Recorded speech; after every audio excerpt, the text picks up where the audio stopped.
So good evening everyone, welcome to Stock Chitra. तो अभी हम लोग निफ्टी और बैंक निफ्टी के एनालिसिस कर लेंगे। एक बार देख लेंगे कि मैंने कहाँ कहाँ पे ट्रेड लिया। और बैंक निफ्टी सिंस बहुत वोलेटाइल होता है और आज एक्सपायरी भी था, पूरा दिन वो रेंज बाउंड रहा। तो जब रेंज बाउंड रहेगा तो ऑप्शन बायर्स पैसा वहाँ पे बना नहीं पाते हैं, तो मेरा भी वैसा ही हुआ। तो लॉस 15,000 का लॉस हुआ। कैपिटल कितना था और अभी कितना बचा है, कल कैसे प्लान करेंगे वो हम लोग डिस्कस कर लेंगे। निफ्टी बैंक निफ्टी में भी कहाँ पे मैंने ट्रेड लिया।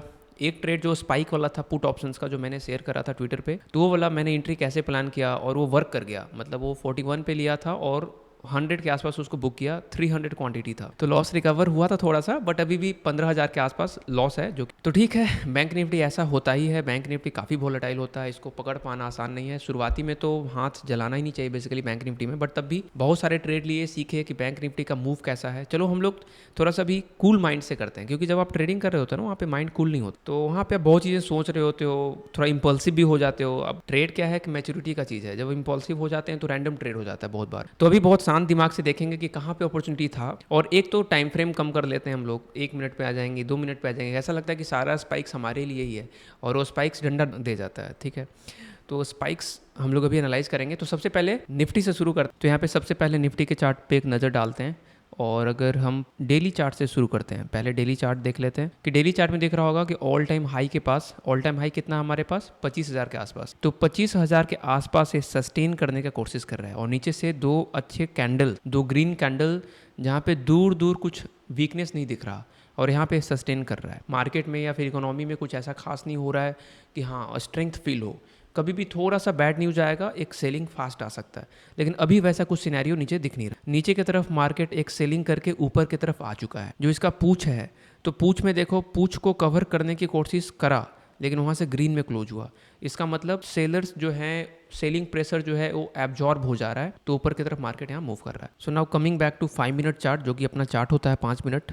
इंट्राडे पे मोस्टली 5 मिनट में ही हम देखते हैं। तो हमारे पास ये 25,000 का लेवल हो गया। एक छोटा सा लेवल यहाँ पे भी बन रहा है, अगर आप गौर से देखोगे तो यहाँ से अगर ट्रेंड लाइन बनाने की कोशिश करें तो कुछ इस तरह से जा रहा है, मतलब एक अपवार्ड स्लोप की तरफ जा रहा है, देख पा रहे होगे। तो एक wedge pattern kind of creation यहाँ पे हो रहा है। और वेज पैटर्न में तो ऊपर की तरफ एक रेजिस्टेंस जोन बना हुआ है। 25,000 मेरा मेन रेजिस्टेंस लेवल हो गया। इसको हम लोग थोड़ा सा बोल्ड कर सकते हैं। ये रेड वाला जो है जोन, ये आपका 24,950 975 के आसपास ये जोन एक रेजिस्टेंस लेवल बना हुआ है, रेजिस्टेंस जोन बना हुआ है।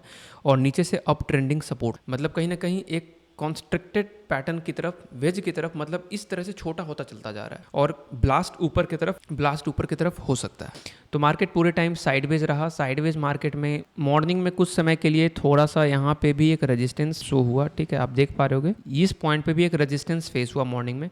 बस इस रेजिस्टेंस को ये 2-2:30 बजे के आसपास ब्रेक किया, वापस आया और फिर ब्रेक करके ऊपर निकल गया। तो इस तरह से निफ्टी का बिहेवियर था। अगर बैंक निफ्टी की तरफ चला जाए तो बैंक निफ्टी में मेरा एक्सपेक्टेशन थोड़ा वीकनेस की तरफ था। तो आई वाज होपिंग कि बैंक निफ्टी थोड़ा वीक होगा। तो सबसे पहले हम लोग एक ट्रेंड लाइन बनाते हैं। ट्रेंड लाइन से आइडिया लगेगा कि आने वाले लास्ट के 2-3 दिनों में हुआ क्या है। तो लास्ट के 2 दिन से इस ट्रेंड लाइन का रेजिस्टेंस लेकर मार्केट नीचे कहीं है और नीचे में एक सपोर्ट यहाँ पे बना हो, आप देख सकते।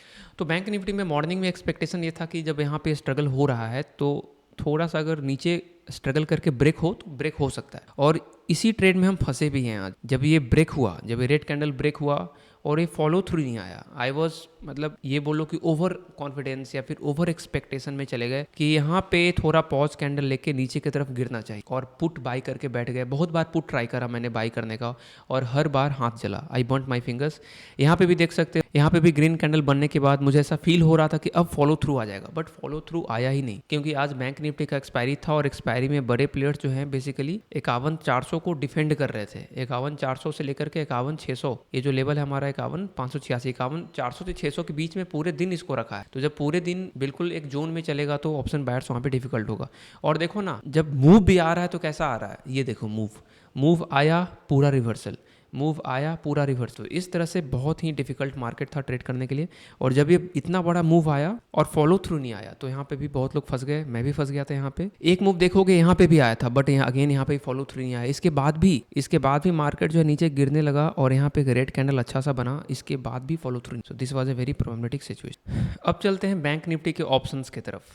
तो बैंक निफ्टी में जैसा कि मैंने बताया कि यहाँ पे मैं एक्सपेक्ट कर रहा था कि मूव नीचे की तरफ आएगा, बहुत फास्ट गिरा था, बट ऐसा हो नहीं पाया और यहीं पे मैं ट्रैप हो गया काइंड ऑफ। तो यहाँ पे मेरा एक्सपेक्टेशन पूरा था कि मार्केट जब यहाँ पे आया है, इतना बड़ा रेड कैंडल के साथ आया है, तो एक फॉलो थ्रू आएगा, और एक फॉलो थ्रू आएगा तो पुट ऑप्शन में ब्लास्ट आएगा और बहुत अच्छे से मार्केट निकल जाएगा। बट आप देख सकते हो कि 56 से लेकर के ये 126 तक गया और मैंने यहाँ पे एंट्री प्लान करी, इसका स्टॉप लॉस यहाँ पे रखा, आप देख पा रहे होगे, बट ये फॉलो थ्रू नहीं आ पाया। और बार बार मैं कोशिश, फॉर एग्जांपल यहाँ पे आप देखोगे 5 मिनट के चार्ट पे कि जब मार्केट यहाँ पे ग्रीन कैंडल बनाया था और यहाँ पे भी एक विक दिखा था, ऊपर से प्रेशर दिखा था, मुझे फिर लगा कि यार शायद से नीचे की तरफ है, फॉलो थ्रू फिर आ जाएगा एक बड़ा सा रेड कैंडल, बट वो आया नहीं और मार्केट फंसाता चला गया। बहुत बार मैंने यहाँ पे एंट्री प्लान करी, बहुत बार प्लान करी और उसके कारण काफ़ी स्टॉप लॉस गया। फिर अल्टीमेटली एक तो ये मूव आया, बहुत रैंडम मूव, पता नहीं इसका कोई समझ नहीं आया बैंक निफ्टी में ऐसा क्यों हुआ, और एक मूव फिर ये आया, तो ये मूव मेरा पकड़ा गया 41 42 के आसपास, और इसको हम दिखा सकते हैं आपको, ये ऑर्डर्स में होगा, हाँ यहाँ पे है ये 41 42 वाला मूव। ट्रेड इतना सारा हो गया है कि ढूंढना मुश्किल हो रहा है। हाँ यहाँ पे 41 42 41 42 के आसपास 150 क्वांटिटी, 2 क्वांटिटी उठाया था, 13:37 के आसपास कहीं टाइम होगा मोस्ट प्रोबेबली, ये टाइम है 1:40, हाँ तो 13:37 के आसपास यहाँ पे उठाया था और 42 के आसपास, और इसको बुक करा 100 के आसपास। बेसिकली मार्केट ऑर्डर में हम एग्जिट दबा दिए थे और 150 तक गया, बट बुक हो गया 100 पे, तो वहाँ पे काफ़ी लॉस रिकवर हो गया। इसके बाद कुछ ट्रेड, 1-2 ट्रेड और लिए थे जो कि कुछ लॉस और रिकवर हुआ। तो और बैंक निफ्टी को प्ले करना थोड़ा डिफिकल्ट होता है क्योंकि मूव बहुत रैंडम होता है, कब आ जाएगा कोई पता नहीं और कब रिवर्स हो जाएगा कोई पता नहीं। सो दिस इज इट गाइस, कल फिर देखते हैं, कल निफ्टी का एक्सपायरी है, तो कल देखते हैं कल क्या कुछ होता है मार्केट में। कुछ अगर वन साइडेड मूव, कुछ अच्छा मोमेंटम, कुछ अच्छा मूव आता है तो हम लोग कैप्चर करेंगे और उसको हम शेयर करेंगे, ठीक है। तो आज के लिए इतना ही। फिर चैनल को अगर नए हैं तो आप सब्सक्राइब कर लीजिए, because we would be discussing on daily basis. हर दिन कुछ ना कुछ डिस्कशन होगा, कुछ गलतियों से सीखेंगे, मेरी गलती होगी, आपकी गलती होगी, we will learn together, because trading एक ऐसा चीज़ है जिसमें कि it will take time, it will take experience, it will take practice, काफ़ी वक्त लग सकता है। So this is it, bye bye, take care, जय हिंद।